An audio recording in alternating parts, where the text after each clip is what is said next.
And I'm going to welcome Jamie Robinson, who you can see on screen there. And Jamie's my colleague at Safe System Solutions. And Jamie's going to run you through some information about auditing designs and how to think about that road safety auditing task at the design stages.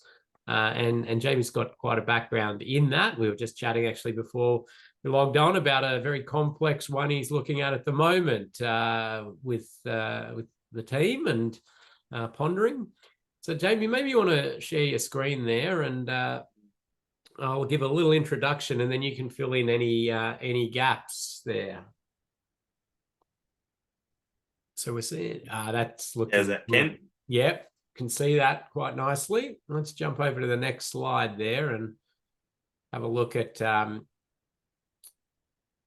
Yeah, that's the one, because then I can give a little introduction to Jamie. Yeah, so technical lead at Safe System Solutions, and used to be the technical lead for traffic and design at Vic Roads, and that's where I met Jamie many years ago. We started back in the day for the Victorian government, and in various roles, and Jamie ended his time with Victorian government in that leading that traffic and design area, and I was off doing other things in the regions. Jamie and I run a barriers course which is into a lot of depth of detail about road safety barrier design, choice, design considerations, all these different bits and pieces. We'll touch on a little bit of that Jamie will in this. Jamie runs a heavy vehicle design course as well for, again, road designers and the considerations and needs of heavy vehicles as a specific road user. And I asked Jamie to do this first, well, partly because of his just extensive knowledge in the technical aspects of road design and traffic engineering and road safety and that combination.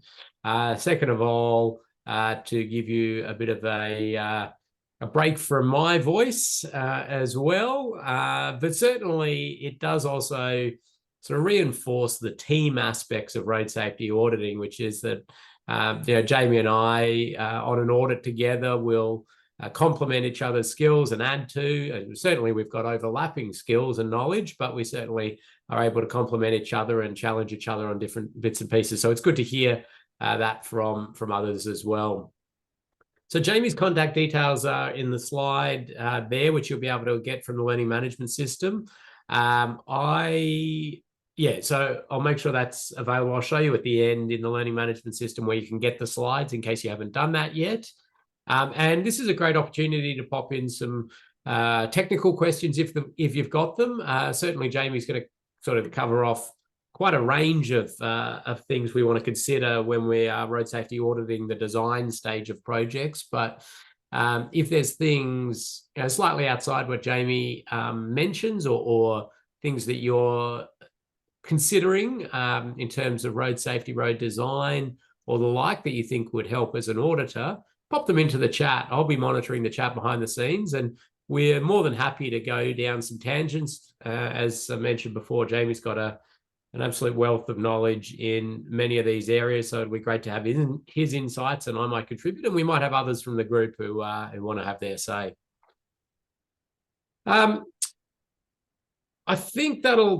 I think I'll hand over to you now, Jamie. I do have some prizes to give out for people's research assignment, but I think I'll keep the suspense going, and I'll save that for after Jamie. And you will hear a bit of stuff from me later down the track about temporary traffic management, construction site audits, and prompt lists. We'll probably have our stretch break in about an hour from now. So it'll be a little bit after halftime, but we probably won't use the full allocated 2 hours for this, to give you a bit of time to do your quiz and again, to get up to speed with anything that might be lagging, so you're ready to jump into it next time. But over to you, Jamie, and as mentioned, I'll be in the background monitoring the chat, and I'll jump in, and but please feel free to ask the group questions, and we'll give out some prizes if you've got anything you want from them. Thanks, Ken, and hi, everyone. So I'd like to talk to you about detailed design, RSAs, and heavy vehicles. Why heavy vehicles? I hear you ask. A couple of reasons there. Heavy vehicles really do influence and often dictate a lot of the design elements that feed into our designs. And the second reason is that heavy vehicles are overrepresented in the crash problem on our roads. So it really is critical that we consider heavy vehicles at the design stage. So I'll start off talking about the difference between a standards review or a design review as opposed to a road safety audit. Often the lines do get a bit blurred between these different processes, and they do sometimes go by other names, and there is some overlap between them. But when you're undertaking a road safety audit, you really are focused on safety outcomes. Some standards relate to safety, and if you are following standards, you're generally going to achieve a safer outcome than if you're not. But some standards relate to other things like perhaps constructability, aesthetics, even things like that. It's not necessarily the case that if you abide by all standards, you'll have safe outcomes. And on the other hand, it's not necessarily the case that if you're not following a standard, that you'll have an unsafe situation. So as an auditor, you really do need to think about what's the possible, what are the risks, what are the potential crashes that can occur as a result or as part of a design, and really fall back to that position of, is something unsafe rather than does it comply with standards or not. There are all sorts of different standards relating to road design, and no auditor is across all of them. So as Ken mentioned, that's where it's important to have people with different skill sets involved in audits, and for those people to have at least a general understanding of the principles and standards around road design, and I suppose know where to look in the event that they do need to look up some relevant standards. An auditor really should put themselves in the position of the various road users that might use a piece of road that they're auditing. So it's critical to get out there on site, be a pedestrian, be a cyclist if there's a cycling focused, drive around an audit site and think about whether you would feel safe and comfortable using that piece of road. We're talking about design stage audits, but on the most part, design projects are upgrades to existing roads, so it is possible to get out there and get a real feel for the road environment.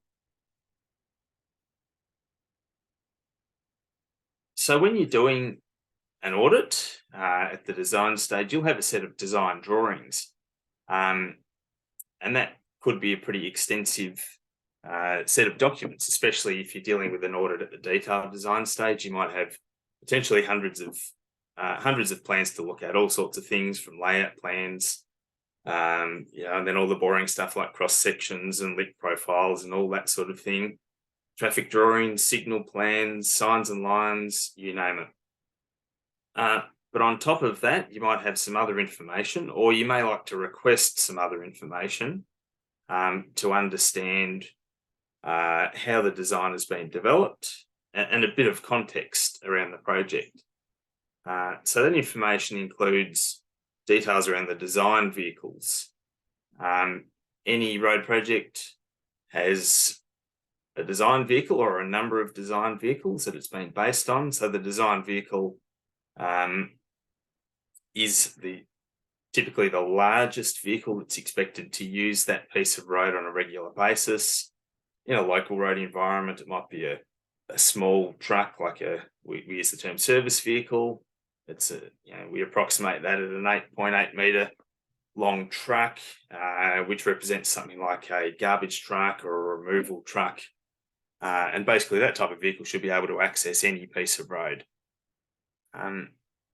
At a more major intersection, we might need to deal with some particularly big trucks like B doubles or even larger vehicles again. So it's important to know which vehicles have been adopted as the design vehicles for each movement. It can be the case that there are multiple design vehicles for a given location, different design vehicles for different movements. It's important to understand the speed environment that you're dealing with. The speed and the design speed, particularly of a road, dictates a lot of design elements, your horizontal and vertical geometry, sight distance requirements, and so on. The design speed is not necessarily, and actually it's generally not the same as the posted speed limit. It's fairly typical to adopt a speed for design purposes that's 10 kilometres per hour higher than the posted speed limit. Sometimes in urban environments, we adopt a design speed that's equal to the posted speed, but we know that in rural areas particularly, design speeds or operating speeds, the speeds at which people typically drive, often exceeds the speed limit. So we take that conservative approach of adopting a higher speed for design purposes. Vehicle swept paths are important, particularly at intersections. Now, this is something that you might be provided with up front as part of a design package. They should be prepared as an integral part of a design. But if you're not provided with those, feel free to request those. And if they're not sort of readily provided, that could be a bit of a red flag that they haven't been adequately considered. So vehicle swept paths, based on the design vehicle, show you the amount of space required to accommodate those vehicles, and particularly for turning movements. Traffic data, the volume of traffic, the type of vehicles, particularly percentage of heavy vehicles, perhaps motorcyclists, pedestrian and cyclist use of a location, and volumes can be an important consideration. You might like to understand the crash history of the site that you're dealing with. Now, I do know some auditors that prefer not to know what the past crash history of a site is, because they think that, or to avoid any sort of issues around, I suppose becoming sort of fixated on the problems of the past. It's often the case that crashes that occur are very random in nature. So you do need to be careful if you're considering the crash history of a site, that you don't sort of have the blinkers on and consider only those crashes that have happened in the past. If a project has been audited previously, perhaps at an earlier design stage, it's a good idea to review any past audit reports. Think about whether issues that have been raised in the past have been adequately addressed as the design's been further developed. As an auditor, it's a great sort of educational thing to see what another auditor might have picked up and how they've gone about it as well. On top of this, if there's anything that you as an auditor think that would be useful information to understand how a design's been developed, I encourage you to request that from the client or the designer.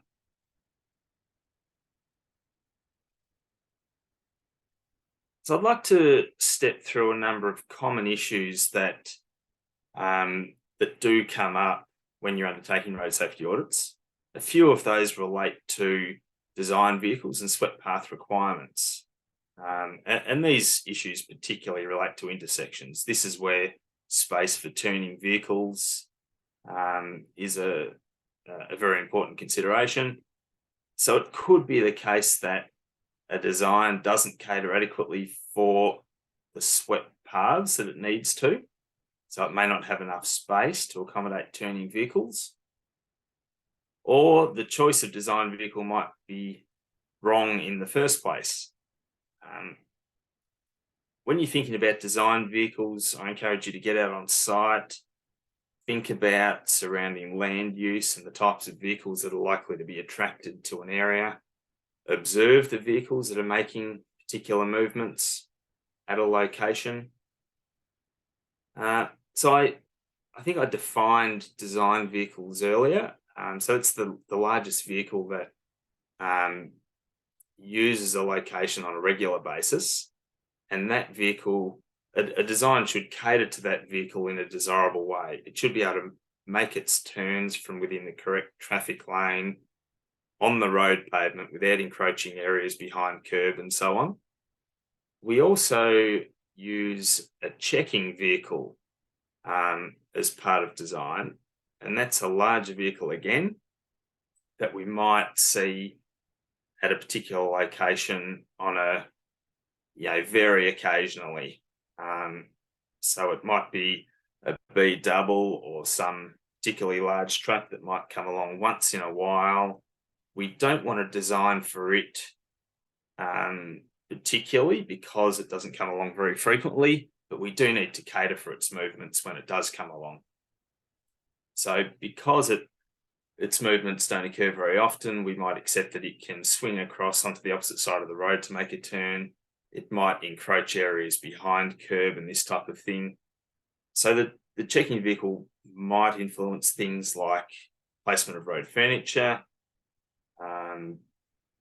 paving areas behind curb and these types of things to cater for that vehicle when it does come along.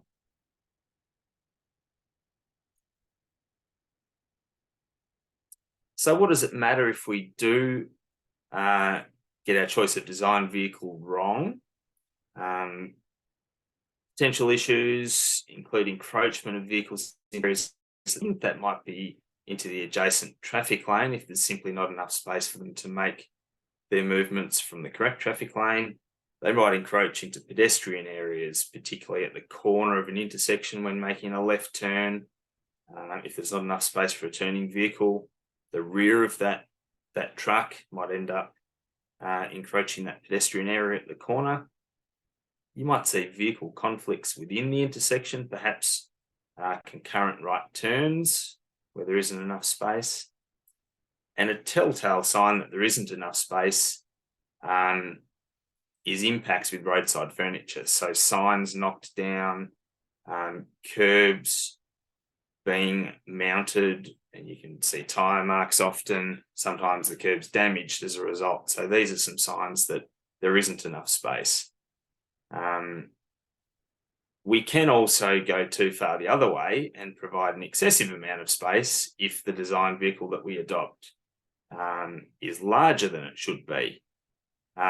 So with intersection design, it really is a balance. We should be making the intersection as compact as possible, subject to the requirements, the swept path requirements of the design vehicle, and not providing excessive areas of pavement that might allow things like turns to be made at excessive speeds. Large areas of pavement can also be hard to delineate and can lead to confusion around who has priority.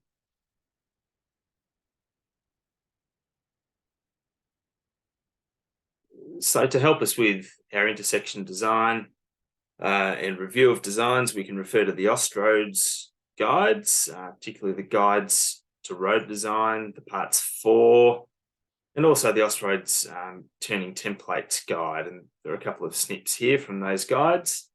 They spell out all the swept path requirements for different types of vehicles, the clearance requirements that we have, such as clearances between concurrently right turning vehicles or vehicles turning in the same direction. You can see some 1 and 2 metre clearance requirements there. This image on the right hand side is a swept path for a particular vehicle, which is a 19 metre semi-trailer at a particular radius and speed. So adjusting the radius and speed of a turning movement obviously will change the swept path that the vehicle occupies when it turns. And the guide spells out different radii that might be appropriate to different situations, and some indicative turning speeds that relate to those radii. You also often see quite a number of different lines when these swept paths are drawn, and it's important to understand what those different lines represent. This diagram here doesn't show too many lines. We've got black and red lines. The red lines are the wheel paths, and the black lines are the outer extents of the vehicle body. So that includes the vehicle overhang. Wheel paths are particularly important for defining pavement areas. Sometimes we do allow overhang of curbs, such as buses pulling into bus stops and this type of thing. Here's an example of the swept path diagram, and there are lots of lines going on here.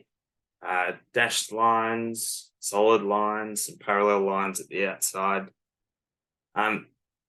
These lines represent various things. We've got some dashed wheel paths. We've got solid lines representing the outermost extremity of the vehicle body. And then these parallel lines on the outside are a clearance line. And it's fairly typical to show clearance line, a 0.5 metre clearance from the edge of the vehicle body, which is an Austroads requirement to provide that clearance to roadside objects and to curbs and opposing traffic and so on. So it is important to understand what the lines are that you're looking at. Another thing that I'll point out here is that we have a solid line, and I hope you can see my cursor there, a solid line representing the center line of the vehicle path. And on that line, we've got lots of little arrowheads.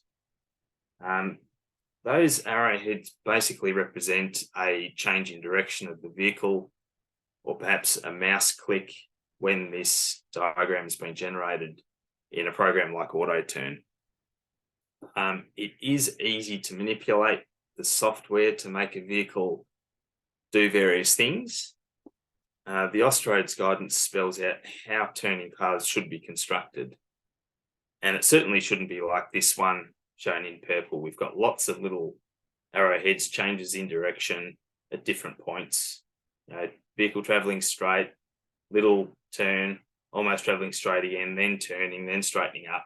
That's not an intuitive way for a driver, and particularly an unfamiliar driver to an area, to drive. The desirable situation is to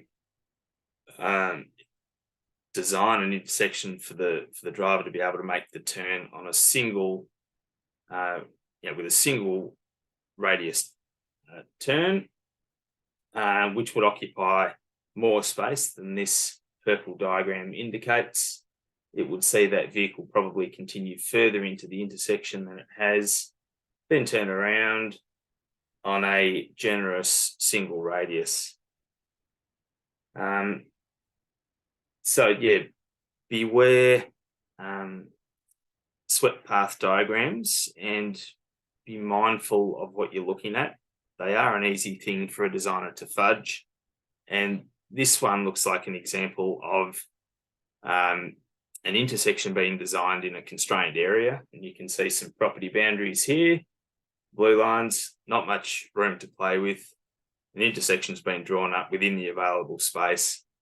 And then an attempt has been made to demonstrate that the designed vehicles can make the required movements, or perhaps these diagrams have been generated to show what a vehicle would need to do to make those movements, and it's far from desirable.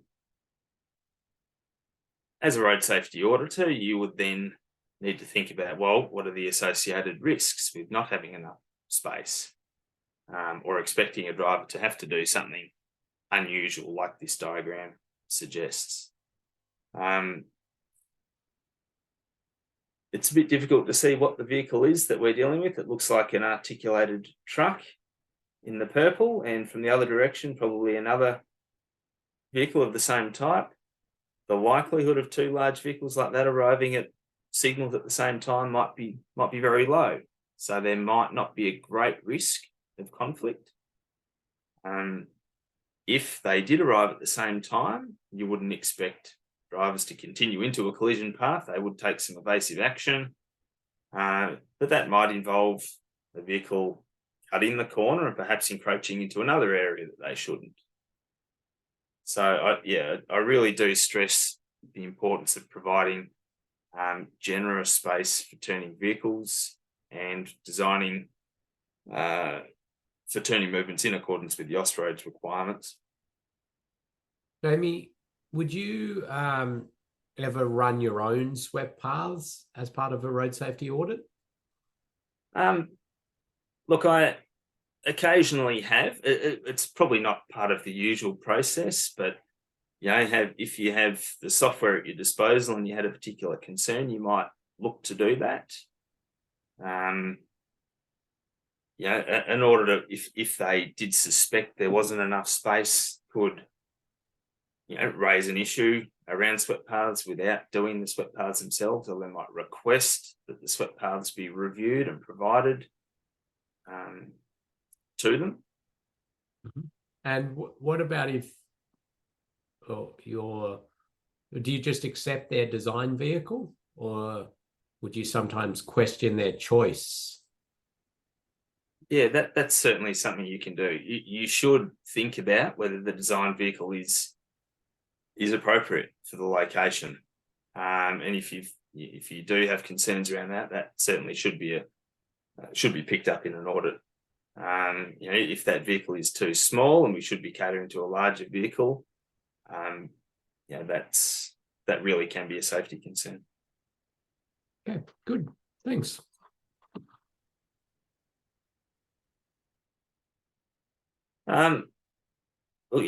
This is an issue I'll point out as well that could potentially be managed by signal phasing at this location. If it was determined, as we have, that there isn't enough space for concurrently right-turning vehicles, signal phasing could be such that those two movements weren't allowed to run together.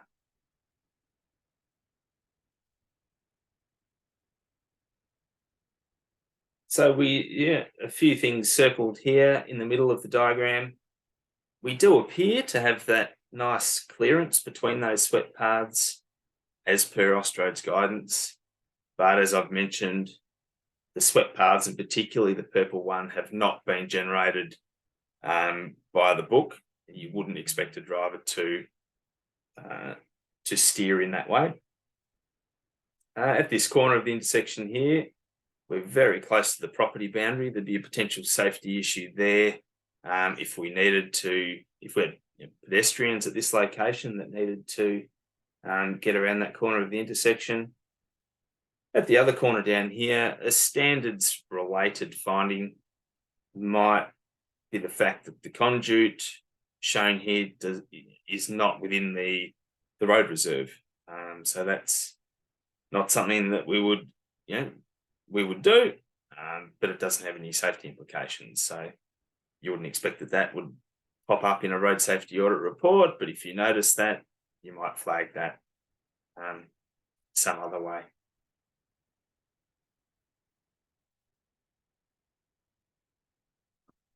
Here's another example of a swept path diagram, and this is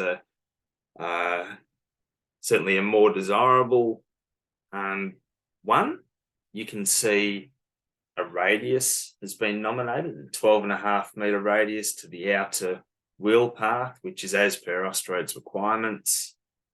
You can perhaps make out that the turns have been generated on a constant radius rather than a changing radius. Now, this is a location where we inherited a design and some swept paths had been done, but they hadn't been done in a desirable way. The suggestion was that vehicles could navigate the intersection perfectly fine, but when we did our own checks, we found that the intersection hadn't been designed as it should have been. And you can see here at this corner of the intersection, the blue swept path encroaches significantly into this area at the corner of the intersection, an area where pedestrians might be waiting. You can see some stairs here as well that could potentially be struck. Yeah, so these areas at the corners of intersections are, particularly problematic. We unfortunately see fatalities each year where pedestrians are struck at these locations by turning trucks. Perhaps drivers are unfamiliar with an area. They expect to be able to make a turn in a certain way, but then there isn't space to do that. The rear of the vehicle cuts in, takes a shorter radius when the turn's made, and ends up encroaching the curb and striking the pedestrian waiting at the corner of the intersection. So a couple of other things I'll point out on this diagram. You can see in the sort of legend here, we've got some different line types representing different things. The vehicle used is nominated, its speed is nominated, the radius is nominated. So this is a very transparent swept path diagram. So it's easy for a reviewer to see how that's been generated and check whether they're comfortable with that.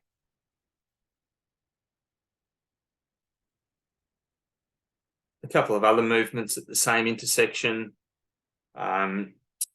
show that there isn't sufficient space for the left turn and right turn to occur concurrently at that location by the chosen design vehicle, which is a bus in this case. There's quite an overlap here between those opposing swept paths. So an alternative here would be to make the intersection larger to allow that left turn to sort of occur sooner and avoid that overlap.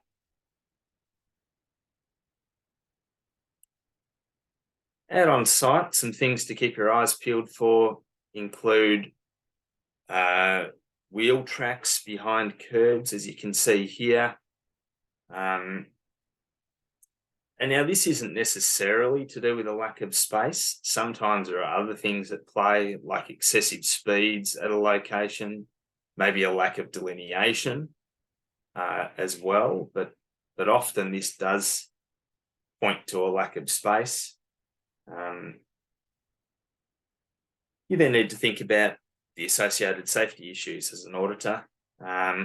If there are no sort of roadside objects or pedestrian areas behind curb, perhaps there isn't a great safety issue. You can see some curbs breaking up or some damage that can become a safety issue to road users when this does occur. Encroaching curbs like that can lead to instability of larger vehicles, or it can lead to debris spilling onto road, which might be a hazard to motorcyclists and so on. Here's another location where turning trucks frequently encroach the raised island that you can see here, and you can see the wheel marks on this island. Obviously, the island and the roadway are both constructed of concrete. Visually, it's difficult to distinguish between the roadway and the raised island. So that's perhaps part of it. This photo is from the Port of Melbourne, and it's been suggested to me that there is an issue with inappropriate speed here rather than a lack of space. So trucks, and the direction of travel is towards us. Trucks are encroaching this area here, running over the area that pedestrians might be waiting at, which is certainly far from ideal.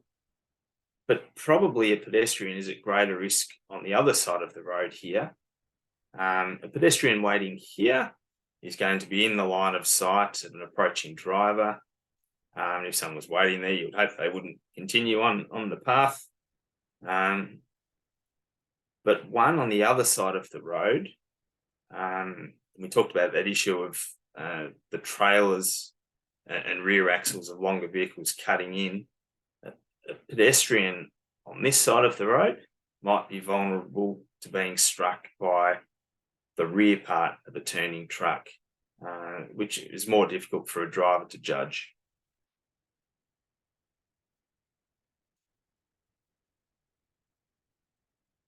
The knockdown give way sign there might be a sign of a lack of space for vehicles turning out of this side road. Although it does appear that the sign may have been struck by vehicles travelling away from us. So perhaps it points to an issue around speed or a lack of delineation, or something else like that. The other typical example is give way signs on splitter islands that are frequently knocked down by larger vehicles where there isn't sufficient space for them to remain on the roadway.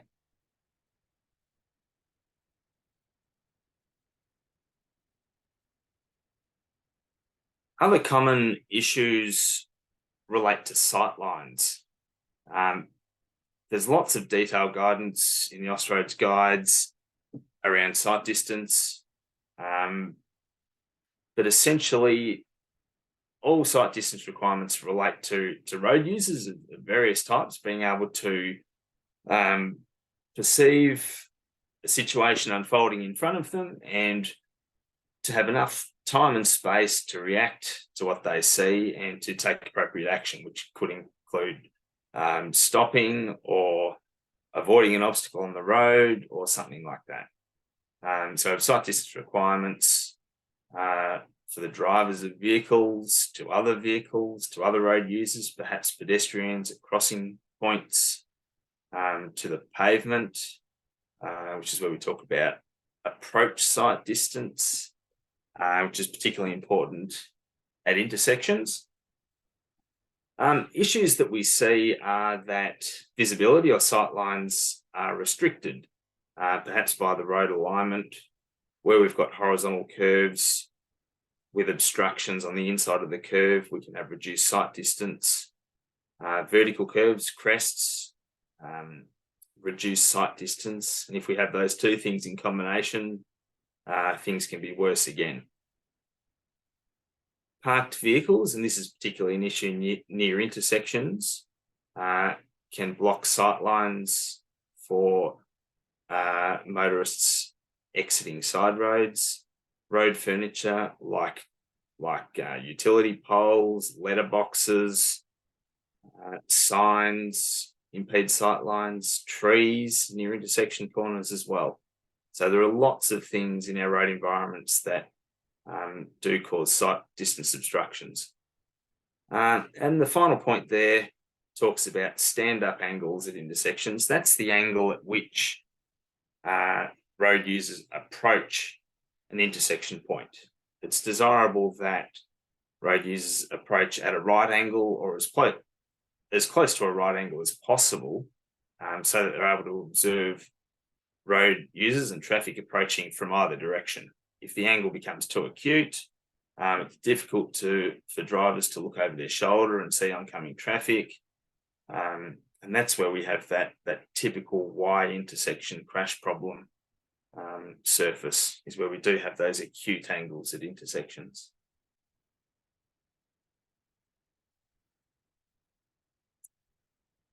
One of the key sight distance requirements is abbreviated to SISD. We might have a poll question there, I think, Ken, around SISD. Let me have a look there, Jamie. I'll see. Oh, yes, it looks like we do. Hopefully that's the one. Yeah. That's the one. So what does SISD stand for?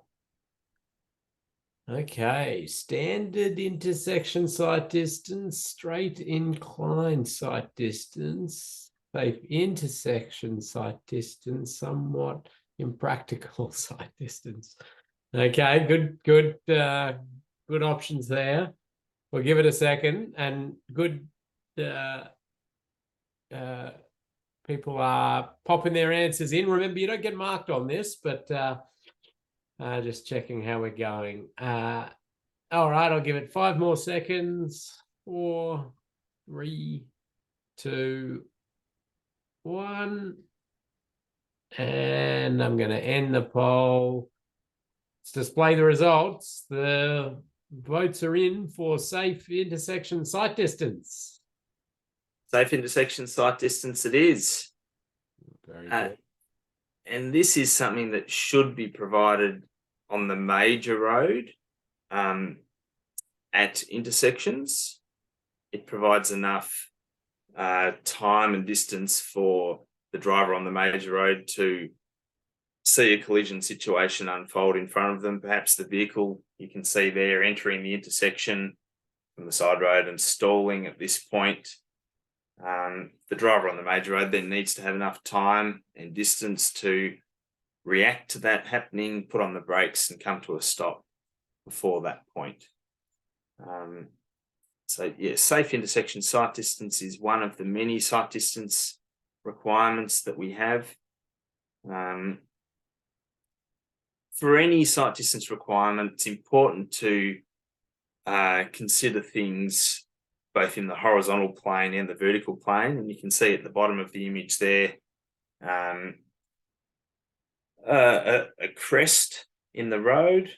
And you can see the effect that that can potentially have on achieving a sight distance requirement like safe intersection sight distance.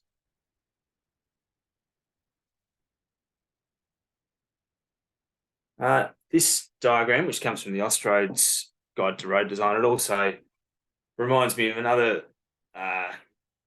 important point, and that is where your supplement, your jurisdiction, your state or territory has a supplement to an Austroads guide, that supplement always takes precedence, and it's important to refer to the supplement as well as the Austroads guide. I'm a Victorian, and the Victorian supplement says something a little different to the Austroads guide for this specific situation.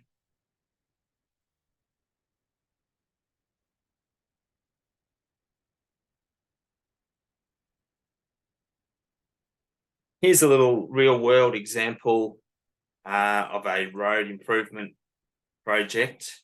I call it an improvement. Maybe it wasn't. This project saw some parking lanes marked in the yellow lines that you can see there. So this is a relatively wide carriageway that in congested conditions would operate as a 4-lane road. When there weren't vehicles parked, there was space available for drivers to form 2 lanes in each direction. A decision was made to deter that behaviour, to mark or to formalise parking by installing these yellow lines. And those yellow lines extended up to quite close to intersections, about 10 metres from either side of the intersection.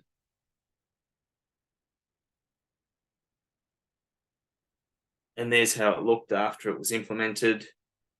So that was all good and well, but very quickly after installation, a new safety issue surfaced involving vehicles or motorists having difficulty turning out of those side roads due to the sight distance obstruction of vehicles parked so close to the intersection.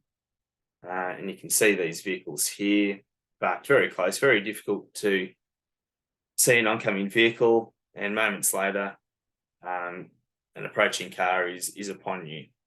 So a problem surfaced there with cross-traffic crashes involving vehicles turning out of the side road, particularly turning right out of the side road. I might put it out to the group there, Ken, to have a think and come back with some potential solutions to address this problem that we have now around sight distance. Now, this really is a typical sort of black spot project issue that we see, where we have limited sight distance or sight distance issues at intersections resulting in intersection type crashes. What can we do about it?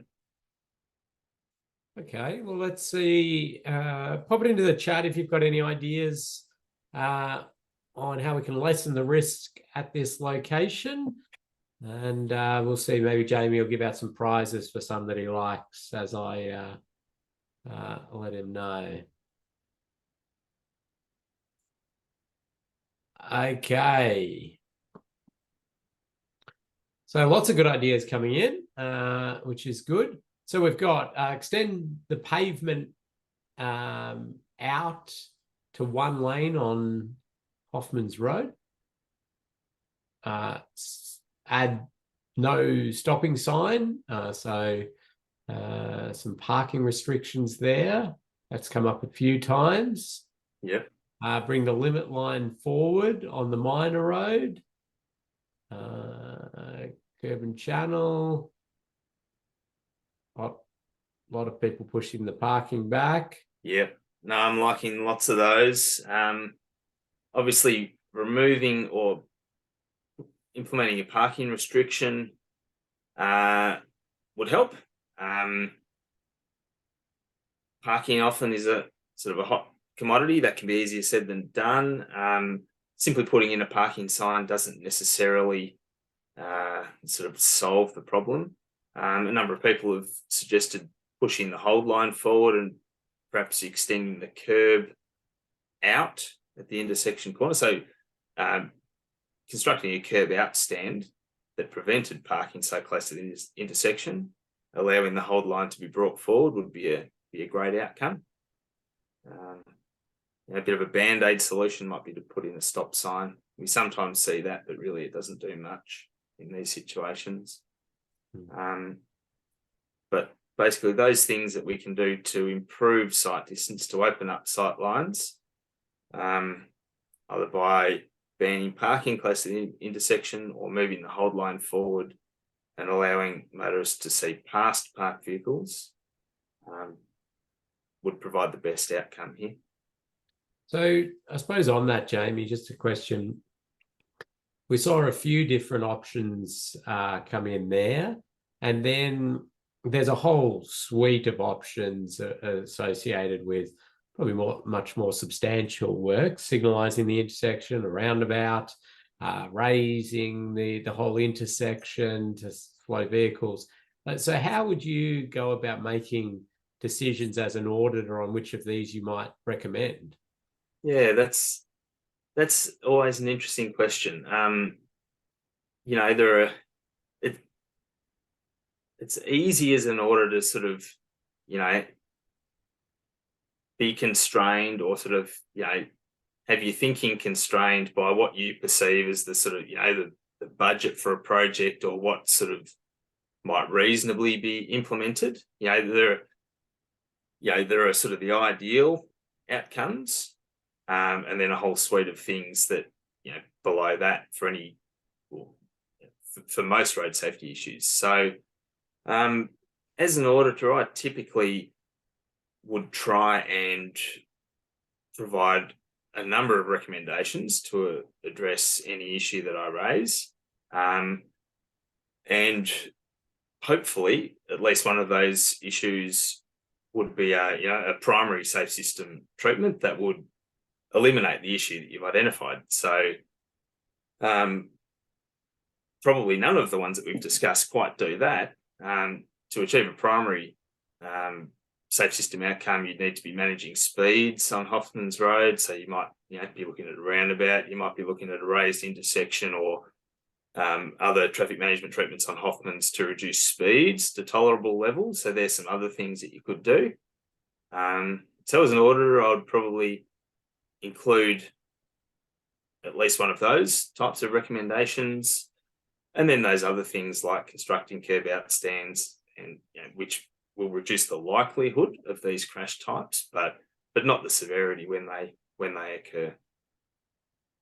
Good, thank you. And that's a nice little lead into some information I'll be providing again at the end of this session on the primary and supporting categorization, because today's quiz after the end of this session that everybody's marked on is quite focused on people getting that primary and supporting categorization clear in their mind, and also a few other little bits and pieces like that.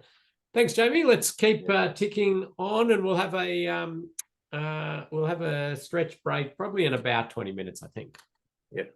And just one other comment I'll make on that.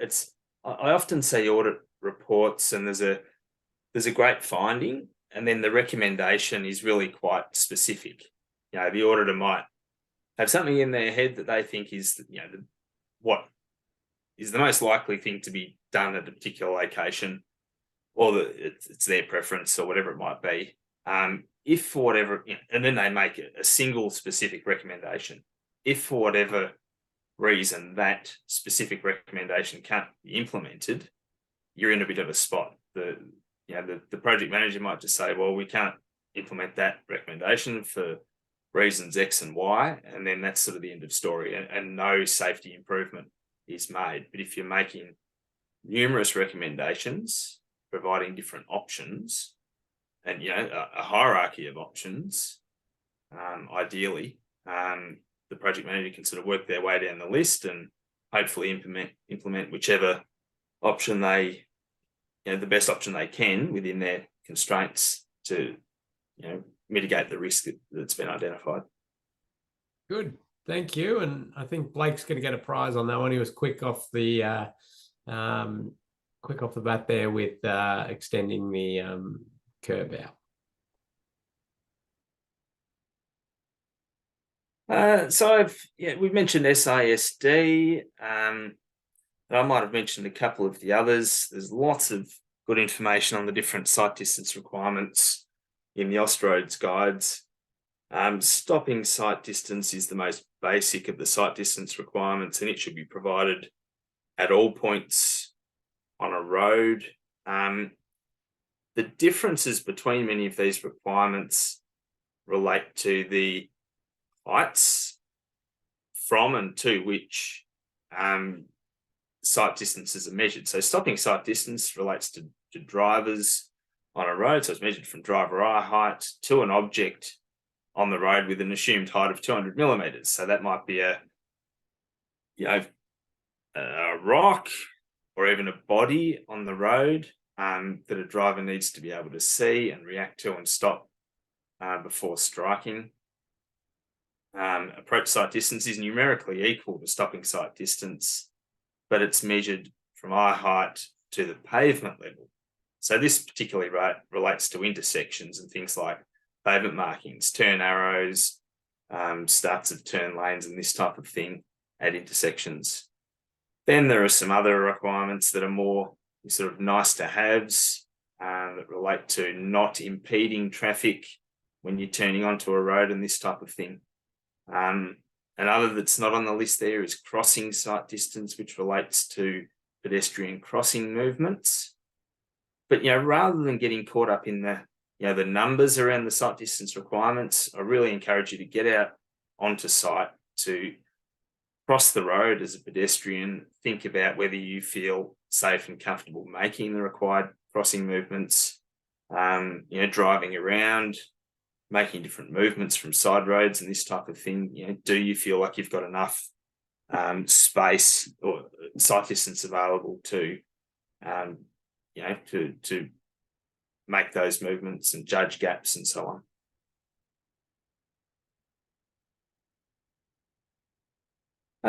I'd also just like to quickly mention rural and remote roads, which have, I suppose, a unique set of issues associated with them. These are, they're invariably unsealed roads. They're low traffic volume roads that are, often sort of quite straight and monotonous, like the one that you can see here. So on these roads, it's particularly those locations where something changes, that safety issues do present. So that might relate to things like variability in the surface. There might be some corrugation or a dip or something that can cause some instability or loss of traction. There might be a curve at the end of a long straight that needs some advanced warning and delineation. It really is those locations where something unexpected occurs that requires special treatment on these types of roads.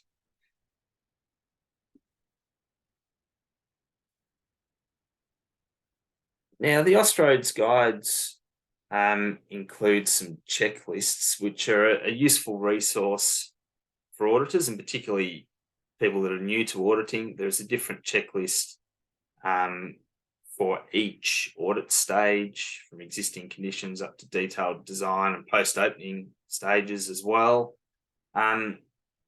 Those checklists are sort of one-size-fits-all checklists. They include long lists of potential issues, many of which won't apply to a given project, but they really are a useful reference to make sure that you're considering all the right things. They're not necessarily exhaustive lists. There are that many different combinations and permutations of things that can happen on road projects, and an infinite number of potential safety risks. So yeah, that's not to say that something that's not on the list won't present as an issue as well.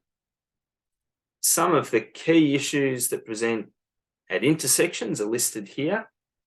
So a lot of these things relate to conflicts between different streams of traffic or different road users at intersections, around priority of movement. And the first one there is a big one, see-through effect.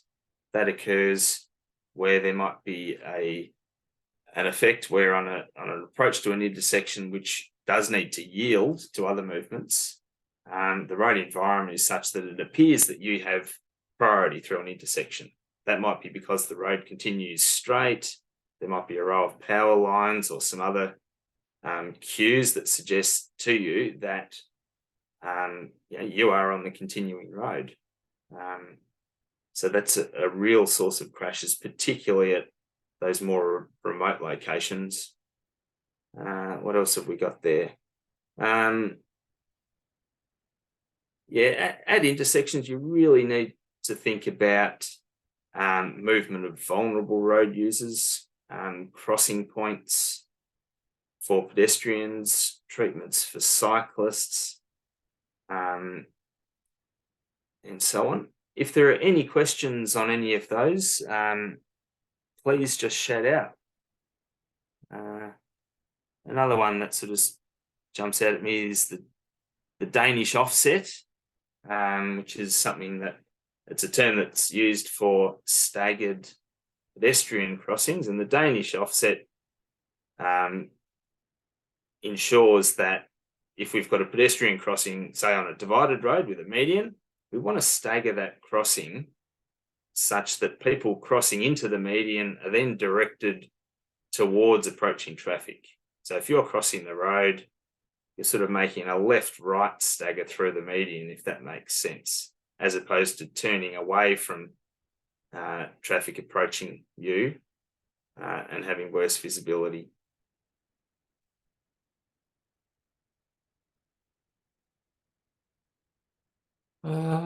I think a lot of these sort of occurred as research assignments, actually, and most people have done a really good job probably looking at one of these or other issues, and we will be uploading people's assignments to the learning management system, so they will be able to delve into that. I suppose one there, drainage, is an interesting one, because sometimes drainage can have implications which aren't really road safety related. They may be just flooding a house or something like that, which is not a good outcome in a project. But is that the responsibility of the road safety auditor as well?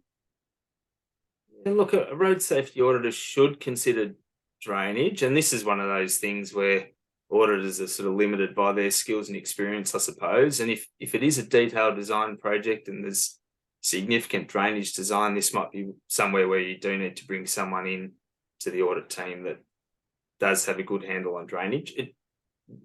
There certainly can be safety issues related to drainage if inadequate drainage is proposed and there's potential for ponding of water on the roadway, or there isn't capacity for water to be removed from the road surface. We have potential for aquaplaning issues.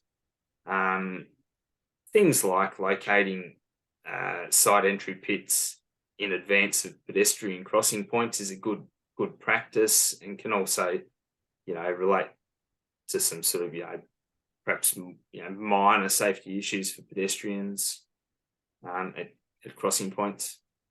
Yeah. And you've got DDA missing on there, just I suppose for people who don't know what DDA stands for and what that means. Yeah, DDA stands for Disability Discrimination Act. And at any sort of road project, and particularly at intersections where there are upgrades, we do need to ensure that that the new infrastructure complies with the requirements of the Disability Discrimination Act. So that means things like ensuring that pathways and pedestrian crossing points can be easily traversed by mobility impaired pedestrians and visually impaired pedestrians. So providing appropriate grades at pram ramps, providing TGSIs, tactile ground surface indicators for visually impaired pedestrians, making sure that push buttons are within reach of wheelchair users, some of these types of things. Good, thank you. We had a question that's come in. Can the movement or safety of wildlife ever be considered in a road safety audit? Yeah, that's an interesting one, because certainly I've seen many a road safety improvement project that's come about because of a crash history, and you look into the crash history and there are lots of struck animal crashes. These are often your rural road projects where there are lots of kangaroo strikes, particularly in runoff road crashes, avoiding animals. And the solution often is to put in barriers. So, yeah, to answer the question, yes, it certainly can be considered and should be considered. It can be the case that road improvements can increase the likelihood of wildlife being trapped on a road, if it's a barrier project or some other project that interrupts a normal sort of travel path for wildlife. So we sometimes see wildlife crossings, culverts under roads, and aerial crossings for possums and the like, and this type of thing. So that's sort of a good practice, and it can have a safety benefit too. Yeah, I suppose that's the key point, is that we need to remember road safety audits are about safety, and when we think of safety, it is the safety of humans, and so we're not going to do in-depth sort of environmental fauna analysis, but if we recognize that this could cause crashes with passenger vehicles, there's a human safety element to that. It's a bit like I also liken it to personal safety challenges in designs, where technically a road safety auditor's role is not to ensure that public doesn't get mugged or robbed, in these areas. However, if it's something you see, you might want to point that out. But again, we're really focused on that crash where the humans are injured.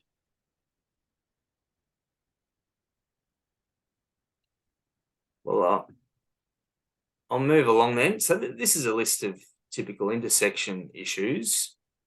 At mid-block locations, we see often a different sort of type of issues or different issues that typically pop up, and they often relate to your runoff road crashes, so the road cross section, roadside hazards, ensuring appropriate delineation and these type of things. Also providing space for separate space for vulnerable road users where required. Your alignment, vertical and horizontal, is an important consideration to limit the risk of runoff road crashes. So ensuring that your radii are appropriate to design speeds and so on.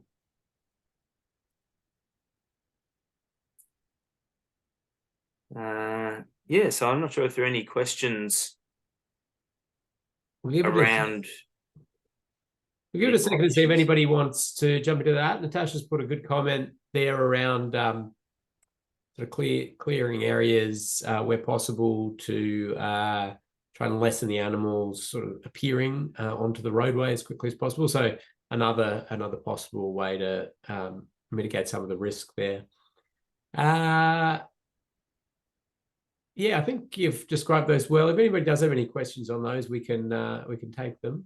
You've got some stuff on merges. When you say blind merge, are you referring to sort of over a crest? Yeah, that's right. So locations like merges, they're locations where it's particularly important to have good sight distance to the merge area, into the pavement. So not locating a merge beyond a crest is a good idea. Good. Okay, well, I think that that's good. Is that one of your last slides there, Jamie? That's the last one, Ken. So okay, happy to take any questions if there are any. Yeah, well, I think we covered off a fair bit there, and it's probably right or about the right time that we take a bit of a break. If anybody does have any questions, you're welcome to pop them into the chat, and I'll cover them off as we get started in 5 minutes.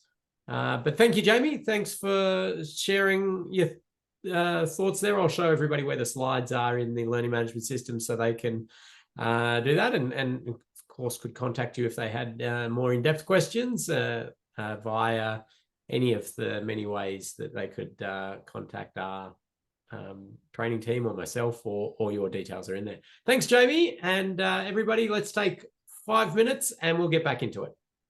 Thanks, everyone.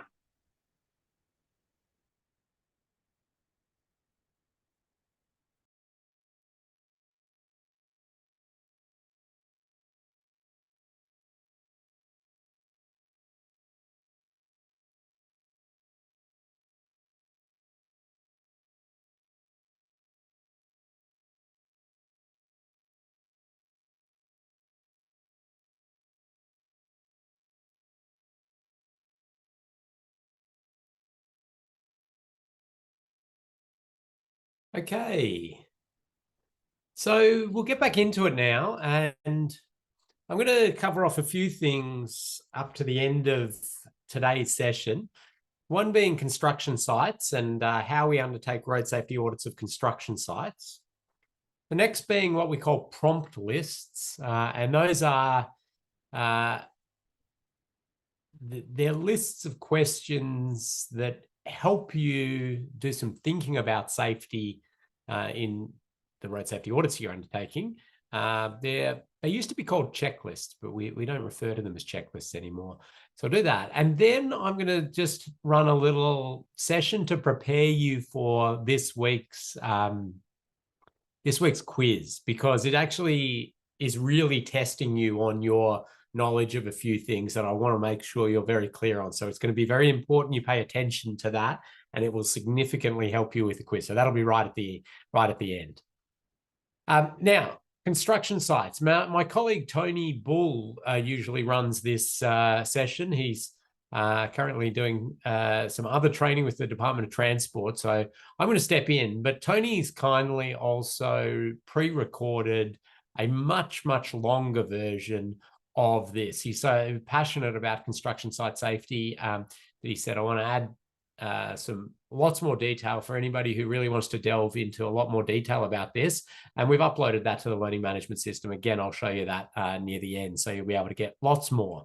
I'll give a sort of general bit of an overview. So I think one of the first and important things for us to understand is that a road safety audit of a construction site is more than what we would generally term a compliance audit. So a compliance audit is that check against the standard or the code or whatever you have as the particular rules in your jurisdiction for the placement of signs, the taper length of bollards, and those sorts of things, which we generally refer to as a compliance audit. A road safety audit should be doing all of that just as part of the practice, but thinking bigger and broader and wider than that in terms of anything that could be a safety issue, regardless of meeting the codes and the standards and the like. Now, in Australia, we have the Austroads Guide to Temporary Traffic Management, which provides a huge amount of information. And this is a consistently evolving area, and it's something you need to be keeping yourself up to speed on if you are going to be doing road safety audits of construction sites, temporary traffic management schemes, because there is that expectation that you will understand what the latest practice and thinking is in this space and be able to then make comment if anything comes up that that either is not meeting what these objectives are, and making comments both ways, whether you think it's still a safe thing to do or it's not. There's also a lot of changes associated with the licenses required for stop-go controllers, but also those designing traffic management plans and the like. In terms of undertaking the road safety audits, you don't need to be a ticketed or licensed controller, or you don't need your ticket or license to design traffic management plans. You simply need the road safety audit certification, which you're on your way to getting. However, I do really stress that you want to be somebody or part of a team with people that really know the code of practice, the guides, and all of the other relevant material. And I say that for a number of reasons. One, you're not going to be able to produce the best road safety audits without quite good knowledge in that space. The second is, if there's any road safety audit you're going to be sued for, it's going to be a temporary traffic management road safety audit. It for some reason has found itself as the most litigious type of auditing. And well, I know why that is. This is in Australia, and that's predominantly because when there are incidents at work sites, the work cover, like the occupational health and safety work cover, comes into play, and they then are looking to prosecute. And as a result, everybody's trying to find somebody else to blame. And so the auditors are being pulled in as part of that. It's much rarer to be involved in legal issues associated with an audit that you have undertaken for other works than it is for this. Yeah, I mean, there's not a lot of legal action against road safety auditors out there, but the bulk of it is associated with this. So there are signage issues that just don't meet the code, like this, where we see, unfortunately, these sort of things out there a lot. And I'm sure you've seen many of them as you're driving around, and our work sites are incorrectly signed, where we've got the 100 still displayed and the 40. And people sort of saying, well, it's good enough, they'll see it. Well, it's really not. And when you get into those legal battles, these sorts of things can be pretty significant in how people look at it. Is this a huge contributor to death and serious injury? Probably not, but it's not good practice. Now, why do we consider doing road safety audits at construction site? Why is this an important thing? I've got a list of different things, which I'll go through one at a time, fairly briefly though. So we are making changes to the road environment, the speed, adding potential conflict in there, and that that change to the normal operating environment increases risk. And so we need to manage that risk accordingly. There's also the fact that out on the construction site and managing the traffic, there'll be changes, lots of changes along the way. So looking at one temporary traffic management setup may not be sufficient to manage that risk. We hope that construction contractors are very safety focused. However, sometimes they may not quite think about things in that road safety perspective that we want. And that's what our dedicated vision is. We want to think about consistency and that, where standards are appropriate, that they are met. But if they are in a context where it's not appropriate to apply that standard, we want to be flagging that. Conflicting messages is a big one, where the temporary traffic management and the permanent signage or delineation, they conflict, and that causes potential for a lot of risk. And checking that, we're just using correct signage for the correct purposes. Now, we are focused on road safety, and road safety, we talk about the traveling public and the road personnel if they're involved in crashes with vehicles. So we want to think about that. Where we don't get involved is things like very much workplace health and safety stuff, like incorrect lifting practices or the like, things that you can't relate to a road crash. Then that's not our area to investigate. And we do want to think about crossing points. I'll talk about that in a little bit.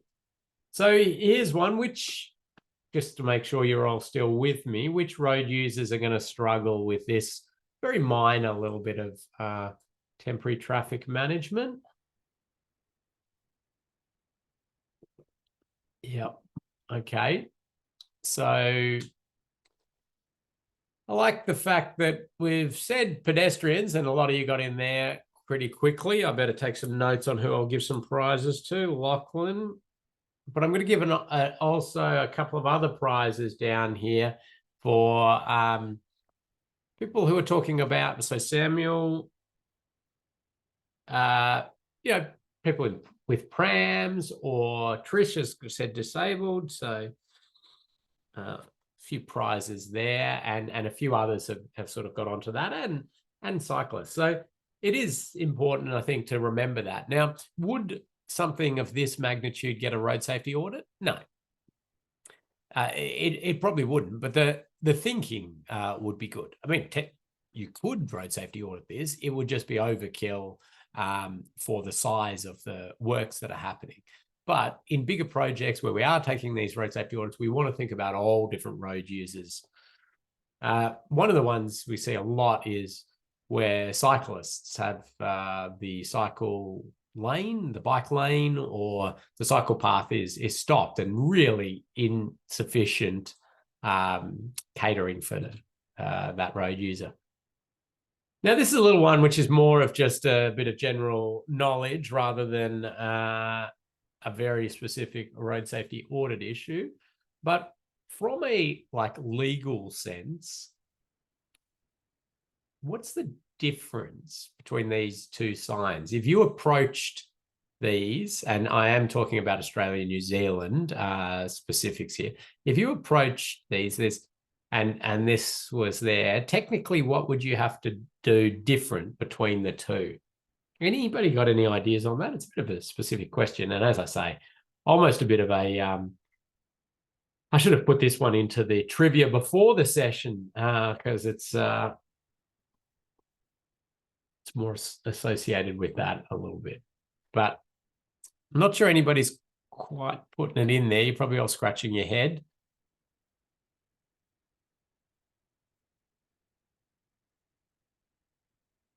Yes. Okay. So Momar's come up with something good. So that's going to be a prize, which is associated with why we have these different shapes, and if they are covered, dust, snow, anything like that. The usual stop sign shape is, you're still able to see that. So that's a really good a good point. And in terms of, at a regulatory sense, any difference here, we're seeing more people talk about, which one is regulatory or not, or where they're being used, which is good. But I'll tell you, the answer is this one. You, as a driver, make a decision when you go. So you stop. Yes, you've got to stop, but it's your decision as to when you go. This one, you are by regulation bound to stay stopped until this is no longer there. So somebody turns it away. Anyway, so we wouldn't want to see that. Not that, again, like this is going to be a major cause of death and serious injury. People would just stop accordingly. But again, you want to get these things right. That's what we want to be seeing. So I use this diagram to sort of explain the road safety auditing of construction sites, because they are this dynamic environment.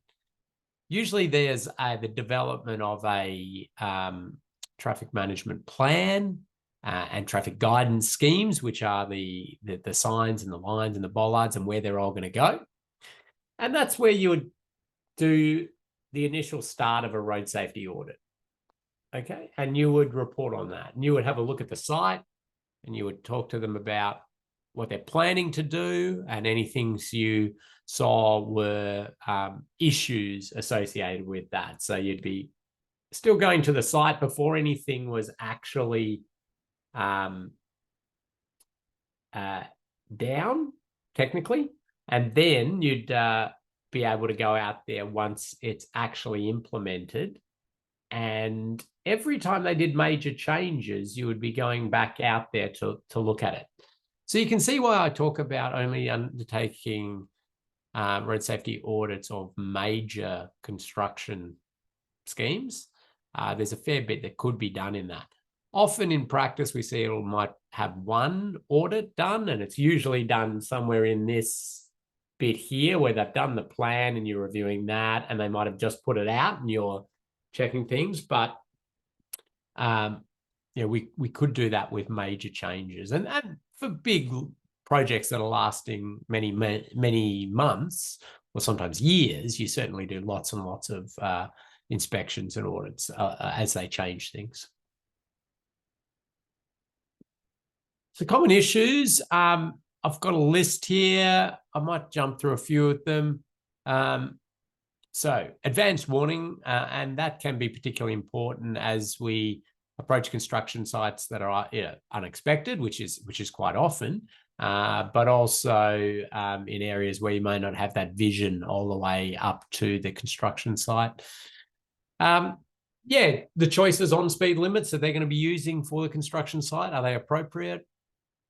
And which layouts they're using, permanent and temporary features conflicting. Putting yourself in the driver or walker or rider's shoes, as we always do in road safety auditing. What could be misread, misinterpreted, as was mentioned there. So mud, dust, obscuring devices or signs and the like. Traffic barriers and temporary road safety barriers is a big one. Understanding that barriers deflect when struck, and that there's sort of areas behind the barrier that you should be free of a plant, of any drop-offs, of any people for that matter. Understanding some of the connections of things to barriers. We do see people adding scaffolding to a road safety barrier, for example. Well, the barrier is going to deflect and move when struck, and any scaffolding that is attached to it will be compromised significantly. So those sort of things you certainly pick up. Thinking about pedestrians, and as lots of you did really well there, less agile pedestrians, cyclists, and yeah, just any conflict between the traffic and the general public. So I moved through that fairly quickly. As I mentioned, Tony Bull really was keen to provide lots and lots of info on this. So he's provided that video, which I'll show you when we jump into the learning management system. But I want to jump now and talk about these audit prompt lists. Do pop into the chat if you did have any particular questions you wanted me to cover in temporary traffic management, road safety auditing at this stage. You've got lots more watching to do if you're very keen to do that. Not mandatory to watch Tony's extra 1 hour video, but if it's an area of interest, please do. Okay, so prompt lists. I keep mentioning them. In the Austroads Guide to Road Safety Part 6, we've got the prompt lists, and the start of the prompt lists are these front-loading questions. They're just about giving context to the project. So if you're thinking, well, what should I be asking my client here so I get a rounded idea of this project, this is a good starting point. You'll probably think of other things to ask. And some of these you'll be answering, but you might be asking them for context.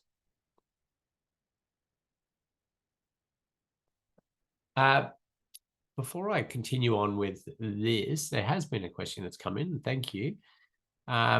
Should a road safety audit be required to review the traffic management plan and the traffic guidance scheme both? Yeah, you would be expected to be looking at both. If you're down right at the end stages and it's implemented on the ground, sometimes the management plan is not as relevant as the guidance scheme and what you see on site, but you would be expected to have a look at both. Yeah. So these are generic questions. And then you get into these particular prompt lists, and there's one for local alignment, one for general aspects, one for intersections, walking and cycling, signs, lines, lighting. And you can see here, each of the columns is broken down into feasibility, preliminary, etc. And each of them has questions and a little square where you could put a tick if you've answered that question, if you want, or whatever, however you want to use these. Provision for right turning vehicles required. I mean, it's a generic question, and a lot of the time you'll say, "Oh, that's not relevant," but are there any unusual features that affect road safety? Again, generic sort of question, and it may spark an idea. But as you work through all of these, they can help you, help prompt you in thinking, and that's all they're there for. Now, they are thought starters only. They're not going to cover everything. You can't just use it like a checklist, and once you've done all of that, your job's done. Now you need to look holistically at the scheme and think about all of the safety stuff we've been talking about. Many things are going to be not applicable because they've sort of put out all of these questions thinking about all sorts of road environments. And you do not submit your prompt list with your audit report, okay? Not even like as an appendix. You do not submit it. It's just there to help you in your thinking. Okay. So that was prompt lists, and they're in the back of the Austroads Guide to Road Safety Part 6, which we have in the learning management system for you. So you'll be able to use that as you like. But what I'm going to cover now is associated with primary and supporting treatments. And it's really to prepare you for the quiz that you have to complete after this module. And it's not the easiest quiz, okay? This is one that most people have some trouble with. So if you listen to what I'm going to go through now, it's going to help you with your quiz. So listen up. This slide here is going to be valuable for you because this gives you the definition of that primary treatment and that supporting treatment. And you can see there, the primary treatment, road planning, design, management considerations that virtually eliminate the potential of fatal or serious injury occurring in association with foreseeable crash types, okay? The supporting treatments are road planning, design, and management considerations that improve the overall level of safety. So we've still got to improve safety, but with foreseeable crash types, but are not expected to virtually eliminate the potential for fatal or serious injury occurring. And another little sub-dot point, which is it doesn't change the ability for a primary treatment to be implemented in the future. That one, it doesn't occur that often, so it's usually not a major issue. But those bolded bits are important to remember. This document, the Safe System Assessment Framework, different assessment methodology, but it helps you with this primary and supporting. And you might remember in module 1, I put little handles on this to try and remind you these are like bags of treatments, and that you can pick multiple treatments that are primary, multiple supporting treatments. There are examples in this document of different treatments and how they would be categorized into primary or supporting. But I'll give you an example here. Let's talk about that intersection that Jamie put up that had the parking. Okay, we've got this parking that's been added that's blocked the sight distance. We don't have appropriate sight distance. Okay. The option to remove the parking here, remove the parking, okay, that is a supporting treatment. That's not a primary treatment. Okay. Even though we've got rid of the sightline impediment, which we were worried about, we need to think about the crash type. Okay. Crash type we're thinking about is that right angle crash. And it can absolutely still happen at the same speed. Now, it's less likely to happen because sight distance is good. But if vehicles were coming along here at 60, we've still got the possibility that somebody makes a bad judgment call as they're coming out here. We see plenty of crashes where sight distance is good, but they still crash. Okay, so what a primary treatment in here would do is it would really look to address this, the speed of the bullet vehicle or the angle of the crash, or eliminate it being able to happen altogether. So some quick examples of what would actually be a primary treatment here, and there are quite a few that we could talk about. Okay, closing the intersection, that would be a primary treatment. Okay, there will be no intersection crashes if there's no intersection. Okay, practically that's very hard to do in most circumstances, but it's always worth considering. Okay, you'd think about where are we going to push vehicles to access where they need to go now, and how safe is that? But at this location, that's a primary treatment. A roundabout would be a primary treatment for vehicles. So we're talking vehicle-to-vehicle crashes, which we were thinking about there. Okay, why is that a primary treatment? Well, roundabouts reduce the speed and angle. The vehicle coming up here is going to slow down. And if they were to crash with this vehicle, the angles are actually much better. So speed and angle for the roundabout. You might want to remember that. Speed and angle for the roundabout. That's why it's a primary treatment for passenger vehicle crashes.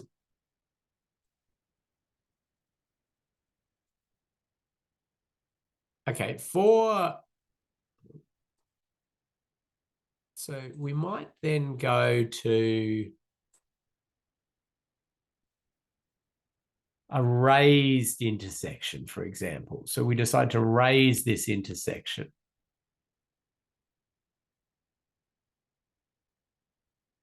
Okay. Now, that will be a primary treatment depending on the speed that we'll get vehicles down to. If we're getting the bullet vehicle speed down to 50 kilometers per hour, we know from our safe system threshold speeds that that meets the crash speed for the right angle T-bone type crash between passenger vehicles. But if a pedestrian was crossing here and they were struck at 50, that's beyond the tolerable limit. And the tolerable limit was 30 for pedestrians. Okay, so in this case, 50, that's a yes primary for passenger vehicles, but for pedestrians, it's not. We just call it a supporting treatment for pedestrians. So you can see how it's related to that specific crash type.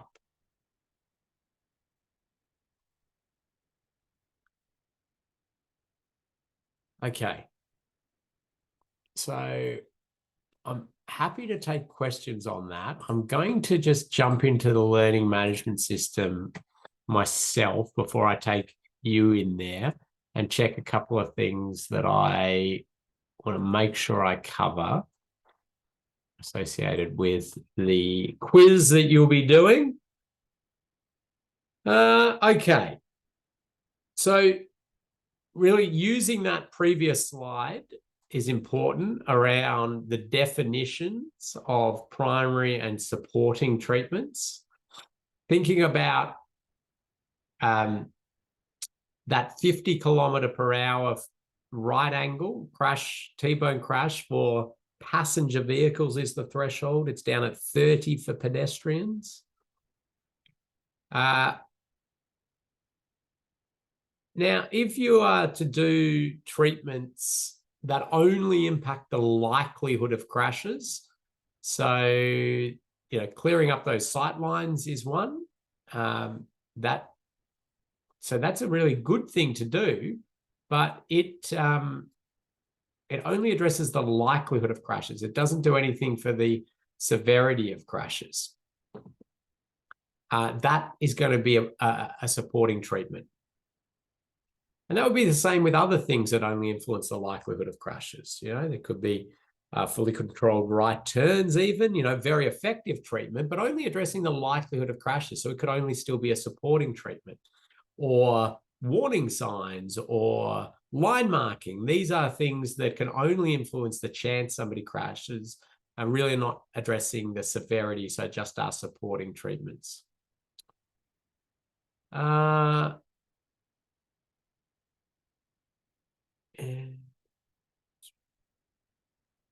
So another thing that you've been practicing on and thinking about, and we've been talking about, is how to write up an audit finding. You remember there's the recipe we talked about in module 1, and you might want to get that open before you jump into the quiz, because that's an important thing for us to consider.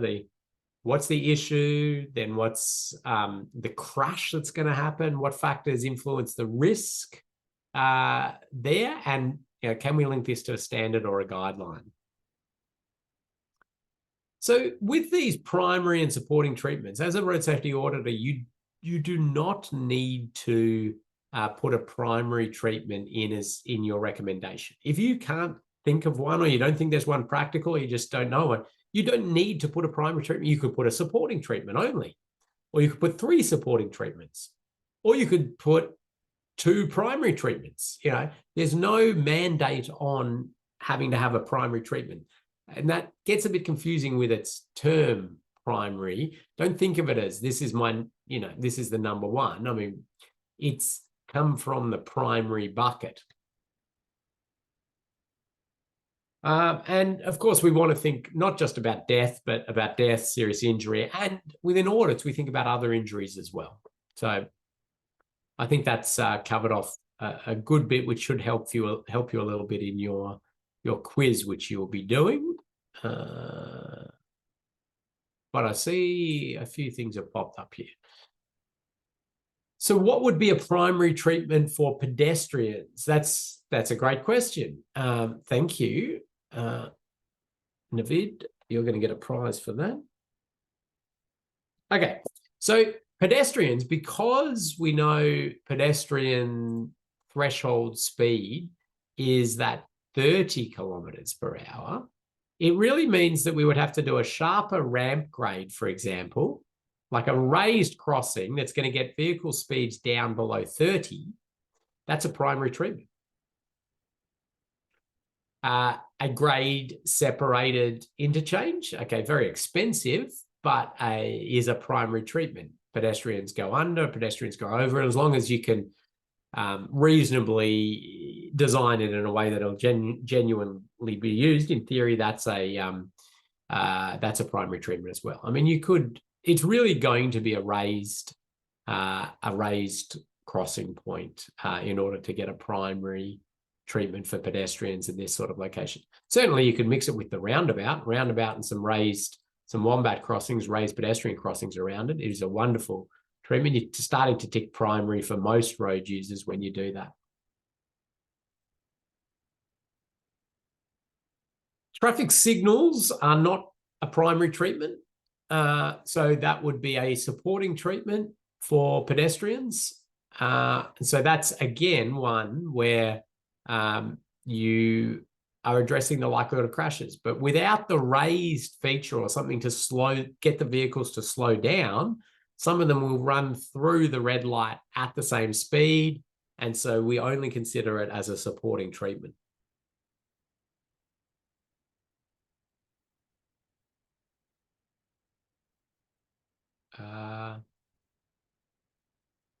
So PAC, expand that one out for me. I'm just having a blank on what that could be. I'm saying pedestrian access controls, but I'm not sure if that's what you're referring to.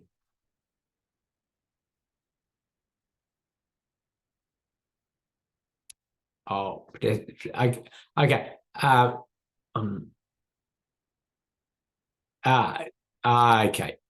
Sorry, got you. Pedestrian operated signals is what a lot of others would refer to it as. No, that's a supporting treatment for the whole reason that we know people miss them and they run through at whatever speed they were going, 60, and they strike pedestrians. So, but raising them, having a raised pedestrian crossing, signalized crossing, that's a primary treatment because the raised nature of it virtually eliminates people going through at those speeds. It's a highly effective treatment. How do we know when not to go overboard with primary treatments when there is loads of options? Yeah, that just takes a bit of judgment, really. And you do get a good understanding of context when you're doing audits in a real scenario with your client. I always like to, as Jamie nicely said, you can push a bit for something a bit more elaborate, but give them some options underneath that if they can't achieve a roundabout or something like that, which is often the case because their budgets don't allow for it, or the site just isn't there for it. But you try and push a little bit.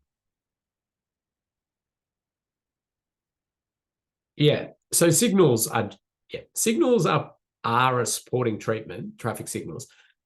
If you can do them in combination with speed calming devices on the approach or through or with a roundabout, signalized roundabouts are primary treatment.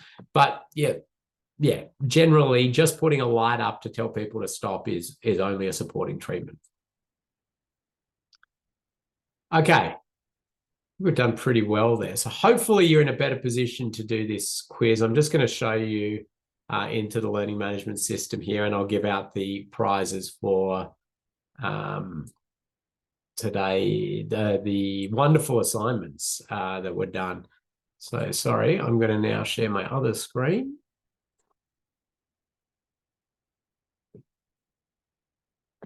Okay, so we're in the learning management system, which you're all very familiar with now, and we've just completed module 3 there. So there's Tony's video, RSA construction site presentation, and he's got the slides for the extra stuff in there. So watch those if you would like. And of course, as we always do, you see the recording will go in about 24 hours. So module 3, and then jump into that quiz there and have an attempt at the quiz, and you'll see things like, what best describes a primary treatment, a supporting treatment, and then some scenarios to test that you're sort of getting your head around that. Remember, you've got 3 attempts, and of course you can get help by just emailing the training team, and we'll link you up with a senior road safety auditor who can guide you on some of this. The resources in here, you will find the Austroad's Guide to Road Safety Part 6, and you can see here the Safe System Assessment Framework. So I'm just going to open up both of those, because the Guide to Road Safety Part 6 is the one where we've got the prompt lists down here in Appendix H. And that's what I'd been talking through. You can see all of those questions, and they go on for pages and pages and pages of questions to prompt your thinking about safety issues, to help you when you're doing an audit. So then if we go to the Safe System Assessment Framework, I already downloaded it, didn't I?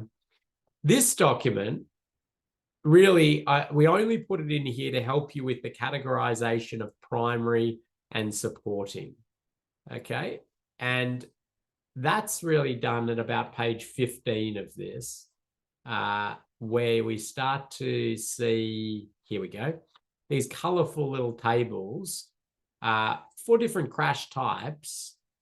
So this is for run-off road crashes. You can see here primary treatments, flexible roadside barriers, etc. And then supporting treatments. And here's more supporting treatments. There used to be 2 categories of supporting treatments. We just do, that's all supporting treatments. So you can get that for head-on crashes, intersection crashes, other crashes. Doesn't cover every possible thing you could do out there, but it gives you a bit of an idea. So that might be something that you may refer to. So they're in the resources part of this. But you're going to get in there, you're going to do your module 3 quiz, and we'll be picking that up again with module 4, which is cyclists and motorcyclists. And then giving you your big assignment, which will be coming in there next week. So really get up to speed. Now, I'm going to, the one other thing I wanted to show you in resources, research assignments. So you'll be able to look at some of those issues, Danish offsets, dwell on red, and things, if you're interested in having a look at some of those different topics and what people had done. On that, they were wonderful assignments. You did well. Johan was our key marker in that, and he flagged a few to me for to have a look for prizes, which was quite exciting. So I'm just going to bring that up now. And so the most creative, the prize is going to Lachlan for ramp metering. The PowerPoint, it was quite creatively done. Technically sound goes to Tim Ross there for the overtaking lanes. Very good, comprehensive, and technically sound. And the most engaging to Cohen for the stopping sight distance. Now, we could have given out dozens of prizes because you all did such an excellent job, but those ones stood out to Johan, and I had a look and agreed with that. So some extra prizes coming to a few people there. Okay, I think we've done pretty well today. You heard from Jamie, and we're finishing right on time. So jump into that quiz and have a go at it. If you're really struggling, organize some time for a bit more coaching.